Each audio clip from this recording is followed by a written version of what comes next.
Un chef d'entreprise bordelais devant la justice cet après-midi. Depuis plus d'un an, dans un bâtiment neuf de bassin à flot, il est régulièrement inondé.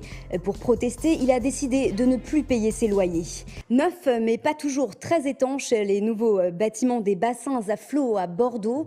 Un chef d'entreprise très récemment installé en fait régulièrement les frais. Des infiltrations d'eau sont récurrentes dans ses bureaux.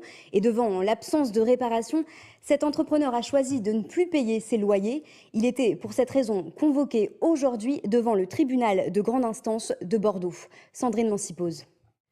Des locaux flambant neufs, au design résolument moderne, situés dans un quartier d'avenir, voilà quelques-uns des atouts qui ont poussé Cédric Montet à installer son entreprise au bassin à flot en juillet 2015. Oui, mais voilà, un mois plus tard, lors des premiers orages, le jeune chef d'entreprise déchante. Il y avait des infiltrations d'eau qui se produisent dans le bureau et des pans entiers de murs qui prenaient l'eau puisque nous sommes sur les toits.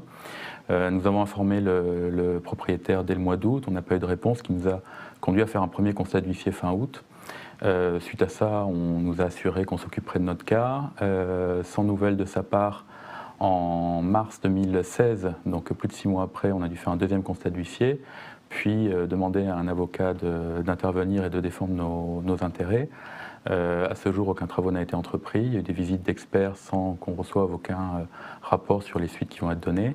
Et pour faire réagir le propriétaire, on en est arrivé à dire maintenant on ne peut plus le loyer tant qu'on n'a pas des locaux convenables. Ne plus payer son loyer, c'est le seul moyen de pression que ce chef d'entreprise a trouvé pour faire réagir le propriétaire, espérant ainsi faire accélérer les travaux. Plusieurs experts sont venus, ils ont confirmé les défauts dans le toit, les chéneaux qui sont trop petits, ce qui fait que dès qu'il y a une forte pluie, l'eau rentre à l'intérieur des bureaux. Malgré ce constat-là, on n'a eu aucun retour de la part du propriétaire ou planning des travaux envisagés pour y remédier. Aujourd'hui, Cédric Montet redoute l'arrivée de l'automne et avec lui les fortes pluies qui mettent en danger les données de sa société hébergée sur un serveur au milieu d'une pièce où des filets d'eau tombent un peu partout.